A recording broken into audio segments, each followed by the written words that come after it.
जोर से बोलिए हालेलुया, और ऊंची आवाज में हालेलुया। प्रभु की स्तुति हो, प्रभु की महिमा हो। मेरे पीछे बोलिएगा, भेड़ें चरवाहे का शब्द पहचानती हैं। भेड़ें चरवाहे का शब्द पहचानती हैं। ज्यादातर लोग चर्च में आते हैं, हमें छुटकारा मिल जाए, चंगाई मिल जाए, हमारे काम बच जाए। ज्यादातर लोग इसीलिए आते हैं, लेकिन कोई वचन सीखने के लिए नहीं आता। और परमेश्वर, जो बाइबल का परमेश्वर है, प्रभु यीशु मसीह है, वो चाहता है आप वचन सुने। जब आप वचन सुनेंगे, आपका विश्वास बढ़ेगा, और जब आपका विश्वास बढ़ेगा तो वचन के अकाल के समय में भी आपके अंदर वचन भरा होगा। आमीन। हर दिन आपको वचन पढ़ना है और वचन के अनुसार जिंदगी जीना है। आज मैं आपको बताऊंगा यीशु मसीह के महत्वपूर्ण दावे। यीशु मसीह दावा करता है। बाइबल में बहुत जगह पाया जाता है कि यीशु मसीह दावा कर रहे हैं कि भेड़ों का द्वार मैं हूं, जगत की ज्योति मैं हूं, जीवन की रोटी मैं हूं, मार्ग, सत्य और जीवन मैं हूं, स्वर्ग का द्वार मैं हूं। अगर आप यूहन्ना रचित सुसमाचार पढ़ेंगे तो आपको ये पूरी बातें उसमें मिलेंगी। मैं आज आपको बताना चाहता हूं, कौन ऐसा व्यक्ति होगा जो पूरी रीति से दावा करता होगा। क्यों यीशु मसीह दावा कर रहा है कि भेड़ों का द्वार मैं हूं। 7 दावे मैंने तैयार किए हैं, लेकिन उसमें से एक दावा के ऊपर आज बात करूंगा आपसे। और दावा कौन करता है? दावा वही व्यक्ति करता है जिसका अधिकार होता है, जिसका प्रभुत्व होता है, वही व्यक्ति दावा करता है। वही व्यक्ति केवल दावा कर सकता है जिसका अधिकार है। इस बात को याद रखिएगा। और यीशु मसीह दावा करता है कि स्वर्ग का द्वार मैं हूं, स्वर्ग मेरा है, भेड़ों का द्वार मैं हूं, सच्ची दाखलता मैं हूं, पहले अब्राहम था अब मैं हूं। दावा कर रहा है। इस दावे को समझने के लिए एक कहानी सुनिए। अगर 2 भाई हैं, 2 भाई की एक पिता है। जब पिता जमीन बांट रहा है दोनों को, तो एक को ज्यादा दे देता है, एक को कम दे देता है। लेकिन जिसको कम मिलता है वो कहता है मैं दावा करता हूं कि मैं बराबर का हिस्सेदार रखता हूं, मैं हिस्सेदारी के लिए लायक हूं। जो चीज हकीकत होती है, जो चीज सही होता है, उस चीज के लिए आप दावा कर सकते हैं जो आपका खुद हो। हालेलुया। अगर मेरा दावा है कि ये जमीन मेरी है, तो उसका कागज भी मेरे पास होगा। इसीलिए हम दावा करते हैं।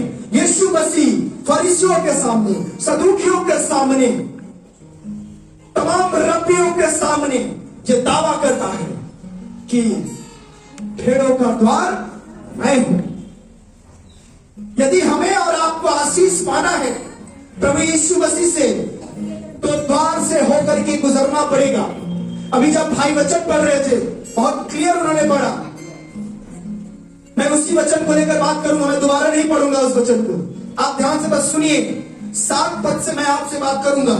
7 पद में लिखा है, तब यीशु ने उनसे फिर कहा, यूहन्ना 10 अध्याय वचन 7। तब यीशु ने उनसे फिर कहा, मैं तुमसे सच सच कहता हूं, भेड़ों का द्वार मैं हूं। यीशु मसीह के दिनों में जो चरवाहा हुआ करते थे, वो अपनी भेड़ी का रखवाली, अपने बकरे का रखवाली कुछ घेरा बनाकर किया करते थे, या फिर गुफा नुमा बनाकर किया करते थे। उसमें केवल एक ही मार्ग होता था जाने के लिए और आने के लिए, और वहां पर वो चरवाहा ही था जो उनको अंदर कर सकता था और उनको बाहर कर सकता था।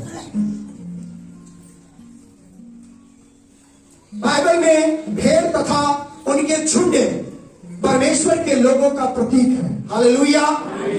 हम सब जो विश्वासी हैं, हमें भेड़ के रूप में बाइबल बताती है, और जो भेड़ का चरवाहा है उसका नाम यीशु मसीह है, और वो परम प्रधान पवित्र परमेश्वर है। आज आप कुछ गुप्त चीजों को सीखने जा रहे हैं। अगर भेड़ और उसके चरवाहे का संबंध आप अच्छे से जान ले तो आप बहुत कुछ परमेश्वर से प्राप्त कर सकते हैं। हालेलुया। द्वारपाल निर्णय लेता है कि कौन सी भेड़ अंदर जाएगी, कौन सी भेड़ नहीं जाएगी। जब अंत का समय आएगा तब यीशु मसीह डिसाइड करेंगे कि तुम स्वर्ग के लायक हो कि नहीं हो। जो यीशु पर विश्वास करेंगे और उसके नियम के अनुसार, वचन के अनुसार जिएंगे, वो उस भेड़शाला में जाने के लिए तैयार है। हालेलुया। क्योंकि भेड़ अपने चरवाहे का आवाज पहचानती है, पराये चरवाहे का आवाज नहीं जानती। दिन भर भेड़ों को चराया जाता है यीशु मसीह के समय में। बाइबल बताती है जब चरवाहा भेड़ों को जहां उनको रोकना पड़ता था, जब जंगलों से, कटीली झाड़ियों से, तमाम हरी हरी चराइयों से उनका पेट भर कर लेकर आता था, तो जहां पर उनका गौशाला होता था, जहां पर उनको बाड़ी बनाई गई थी रोकने के लिए, जब वो वहां पर लेकर के आता था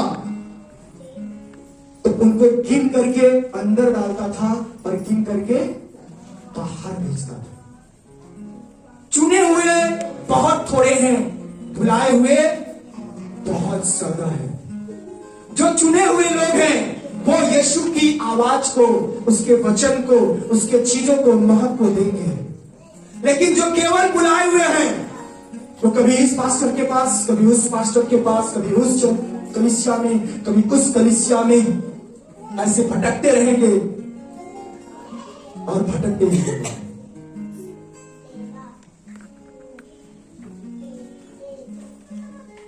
द्वार एक ही है, रास्ता एक ही है, और अगर जाना है उस भेड़शाला के अंदर तो वहां पे द्वारपाल खड़ा होगा जो यीशु होगा, और उससे आपकी मुलाकात होगी, उससे आपकी मुलाकात होगी, और वो गिनेगा और वो देखेगा कि आप मेरे ही लोग हो या फिर किसी और के। हमारे घर पर, मेरे गांव में भैंस, गाय, बकरी, मुर्गी, बत्तख सब हमारे घर में जलाए गए हैं।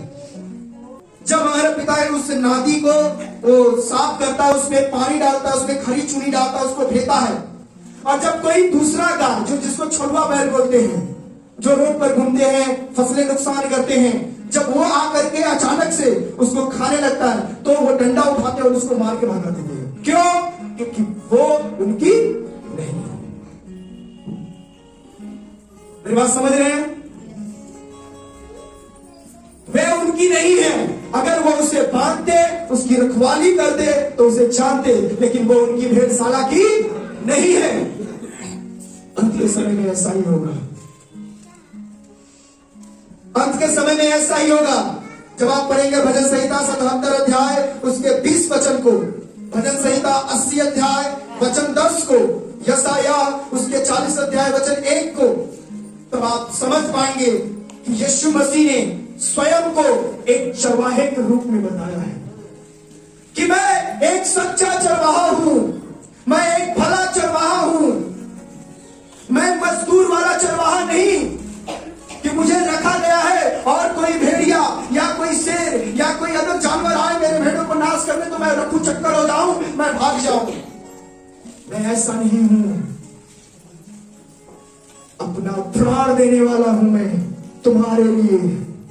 Hallelujah, hallelujah. यीशु ने अपने आप को बोला, मैं अच्छा चरवाहा हूं जो भेड़ों के लिए अपना प्राण देता है। यूहन्ना उसका 10 अध्याय 11 से 16 वचन जब आप पढ़ेंगे तो ये बात वहां पर मिलेगा। एजकेल भविष्यवक्ता ने परमेश्वर को एक चरवाहे के रूप में चित्रित करता है, बताता है, जो अपने झुंड अर्थात इस्राएली लोगों की रक्षा करता है।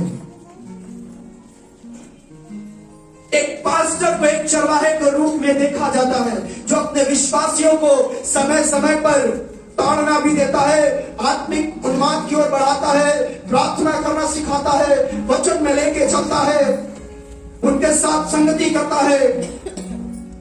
जब उनको दुख होता है तो वो भी दुखी होता है। हालेलुया। 11 पद मैं आपके लिए पढ़ूंगा। अच्छा चरवाहा मैं हूं, अच्छा चरवाहा भेड़ों के लिए अपना प्राण देता है। हालेलुया। अब और ज्यादा ध्यान से वचन को सुनिएगा।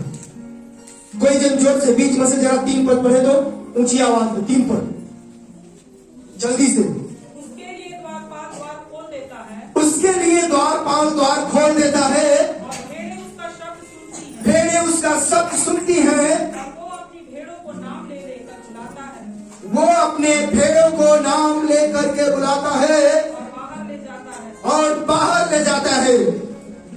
यीशु आपका नाम जानता है। हालेलुया। उन्होंने कहा मार्था तू क्या कर रही है? अरे पतरस सुनो, मेरे पीछे हो लो। यीशु अपने भेड़ों का नाम जानता है।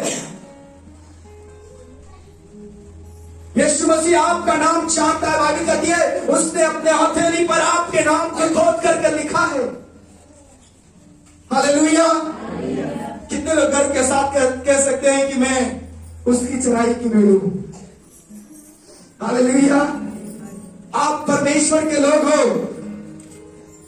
और उसमें लिखा है, बहुत गौर से सुनिएगा, भेड़ उसका शब्द सुनती है। विश्वासी उसका शब्द सुनते हैं। विश्वासी परमेश्वर के इशारा समझते हैं।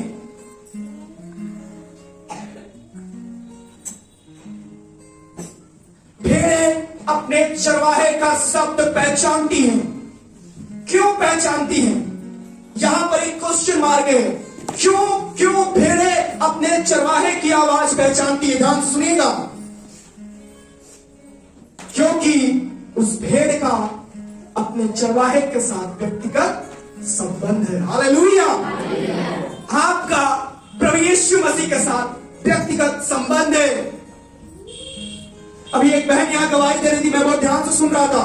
उन्होंने कहा मेरे पास पैसे नहीं थे चर्च में आने के लिए, मैंने सोचा कुछ राशन बेच दूं, कैसे भी कुछ करके मैं प्रभु के भवन जाऊं। लेकिन यीशु आपकी सुनता है और उनका भाई उनकी मदद कर दिया। कई बार आप देखिए कहीं जाइए, आपके पास पैसे ना हो, लेकिन कोई अगला व्यक्ति आपकी मदद कर देता है। वो कौन है? वो यीशु है। मैं आपको बताना चाहता हूं, शायद आप एक अच्छे होटल में जाके खाना खाएं, अपने बच्चों को खुश करने के लिए अच्छे होटल में लेके जाएं, भले ही आपके पास पैसे ना हो, लेकिन आप सोचते हैं मेरे बच्चे बड़े अच्छे से खाए पिए। आप अपने पत्नी का, आप अपना चेहरा देख रहे हो कि जब वो बिल लेकर आपके सामने आए, आप कहे अरे यार तो बजट इशारा में आप बात कर रहे हैं, बजट तो बहुत ज्यादा है, कहीं बच्चों को पता ना चले। तभी आपको एक आवाज आती है, साहब आप पेमेंट मत करो, आपका पेमेंट वो अगला व्यक्ति करके चला गया है।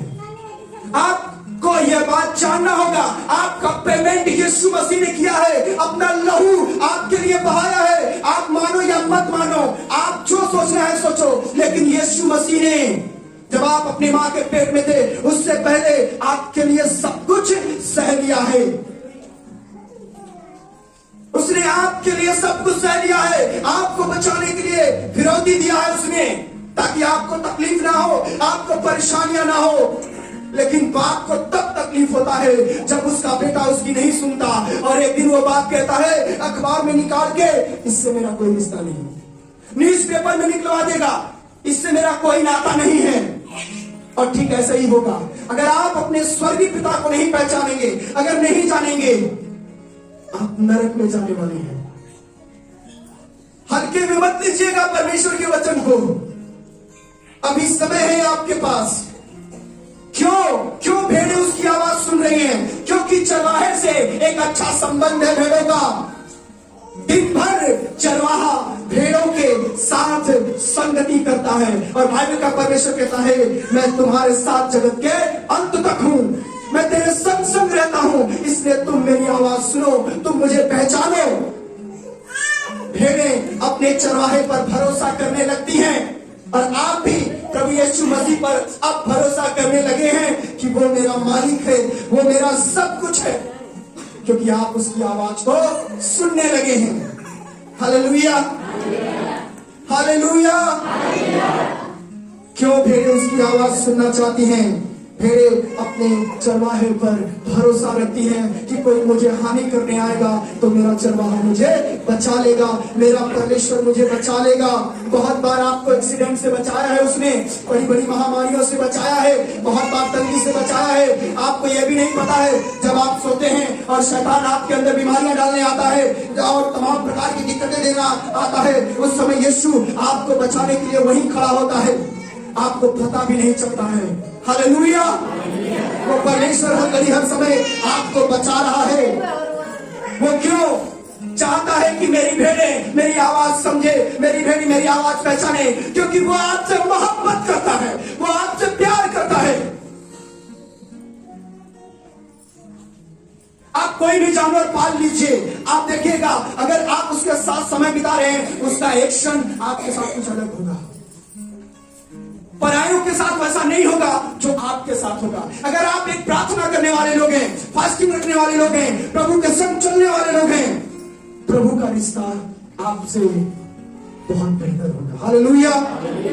आपके चेहरे में एक अलग रोशनी होगी, आपके जीवन में एक अलग चीज होगा। आप प्रभु के लिए हमेशा खड़ा रहेंगे, कुछ भी हो जाए मैं रहूंगा परमेश्वर के लिए। आप ऐसे ऐसे खुशी में आगे बढ़ते जाएंगे।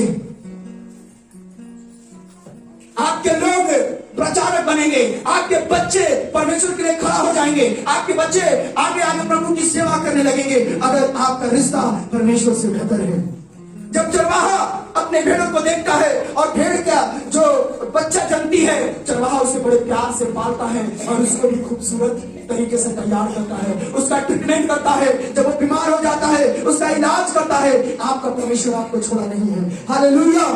बाइबल का परमेश्वर झूठ नहीं बोलता। हमेशा जो भेड़ है वो अपने चरवाहे के शब्द को पहचानती है। अगर आपका ध्यान आपके चरवाहे की ओर ना हो तो आप भटक जाएंगे, आप परेशान हो जाएंगे। फोकस करें अपने परमेश्वर की ओर और कहे मैं अपनी आंखें उस पर्वत की ओर लगाऊंगा जहां से मुझे सहायता आती है। इस चर्च में आने के लिए सामने का दरवाजा अगर नहीं खुला होगा आप नहीं आ सकते हैं। अगर आप ऊपर से चोरी से आते हैं, जानते हैं क्या होगा फिर आपके साथ?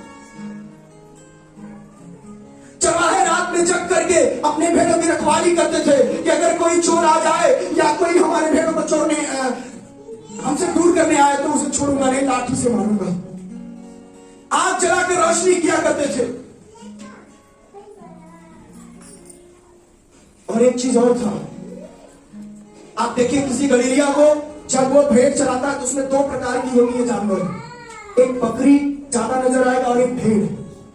और जब लोगों को गिनना शुरू करता है चरवाहा तो बकरी को एक साइड रखता है, भेड़ को एक साइड रखता है। भेड़ बड़े नम्र होते हैं, बकरियां ऐसी नहीं होती हैं। बकरियों को जब आप चराने जाएंगे तो बकरियां तुरंत पेड़ पे चढ़ जाएंगी, पत्ते नोचने लगेंगी, भागेंगी, चिल्लाएंगी, परेशान करेंगी। लेकिन भेड़ ऐसा नहीं करती। अंत के समय में अलग किए जाएंगे, इस बात को याद रखिएगा। आप आलस कर रहे हो करो, लेकिन आप सोच रहे हो उसका रिजल्ट क्या मिलेगा आपको। हमेशा अपने परमेश्वर की ओर ध्यान देना है। चरवाहे का शब्द क्यों पहचानती है भेड़ें, ये बात जानना है आपको, क्योंकि उसका शब्द बड़ा स्पष्ट होता है और बहुत मधुर होता है। हालेलुया।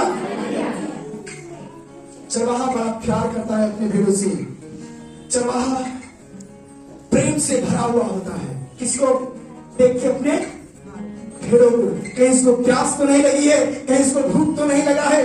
क्या बात है कि आज वो उस प्रकार से मुझसे व्यवहार नहीं कर रही है जैसे पहले करती थी।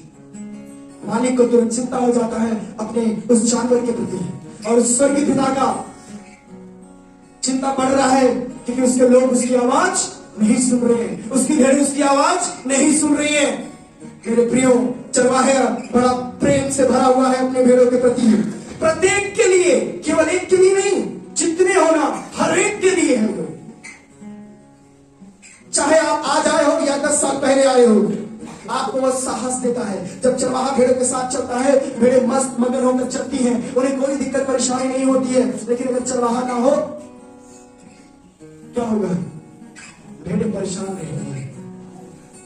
अगर आप यीशु को मानते हैं और यीशु आपकी दुआ ना सुने और आपके जीवन में ना रहे, आप कभी सुकून से नहीं रह सकते। वो आपको शांति देता है, उसकी आवाज सुनते ही आपको बड़ी शांति मिलती है। भेड़ों को चरवाहे का आवाज बार बार सुनाई देता है। हालेलुया, बार बार सुनाई देता है। नोटिस किए हैं हम, रोड पर जा रही कारें आ रही, पो पो पो पो बजाएंगे, हटेंगे नहीं सर। चरवाहा कहेगा, इतने में सारी भेड़ें एक लाइन में आ जाती है ना? सीखें अपने परमेश्वर की आवाज सुनना। कार पोपो कर रहा है, वो उसके लिए सुन रही है, लेकिन चरवाहा केवल एक आवाज निकाल दिया, भेड़ें एक लाइन में आ जाती है। हालेलुया। गलत मार्गों पर जाने से चरवाहा अपने भेड़ों को रोकता है। उन्हें खाई में गिराने ले जाता है क्या? नहीं ले जाता, लेकिन उन्हें हरी हरी चराइयों में ले जाता है, जहां पर उसे आनंद मिले, उसे सुख मिले, उसकी जिंदगी अच्छी हो। उन्हें गलत मार्गों से जाने से बचाता है। यीशु कह रहा है, अच्छा चरवाहा मैं हूं, अच्छा चरवाहा मैं हूं। अगर तुम मेरे लोग हो तो मेरी आवाज सुनोगे। 5,000 के भीड़ में केवल 12 लोगों ने आवाज सुना यीशु का, और वो चेले बन गए, और उसमें से एक धोखा देने वाला बन गया। आप यहाँ पे बहुत सारे लोग हो, मुझे नहीं पता आप में से कौन यीशु की आवाज को पहचान रहा है और उसकी सेवा करने के लिए तैयार है। यीशु मसीह हमें और आपको बचाने के लिए उसने अपना खून बहाया, मृत्यु का दुख सहा, आपके लिए पेमेंट किया है। वो उसकी कीमत समझे, उसकी कीमत समझे। पहले पद में लिखा है, परंतु किसी दूसरी ओर से चढ़ जाता है, वह चोर और डाकू है।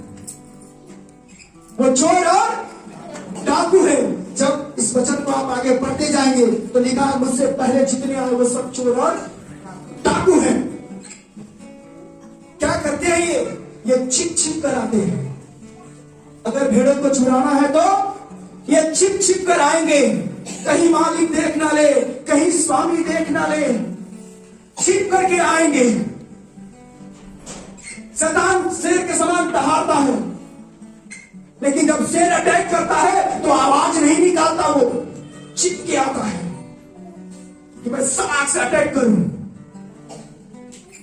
परमेश्वर कह रहा है, मैं अच्छा चरवाहा हूं, मैं छिप छिप के नहीं आता। लेकिन जो चोर और डाकू है वो रूप बदल करके आते हैं, वो छिप छिप कर आते हैं। वो आपको पकड़ेंगे, आपको डराएंगे, धमकाएंगे, आपके मुंह को ऐसे बंद कर देंगे कि आप शोर मत करो, आपको दबा दिया जाएगा। प्रभु कह रहा है, ये चोर और डाकू हैं, ये लालच देकर काम करवाते हैं, फंसाते हैं हमें और आपको।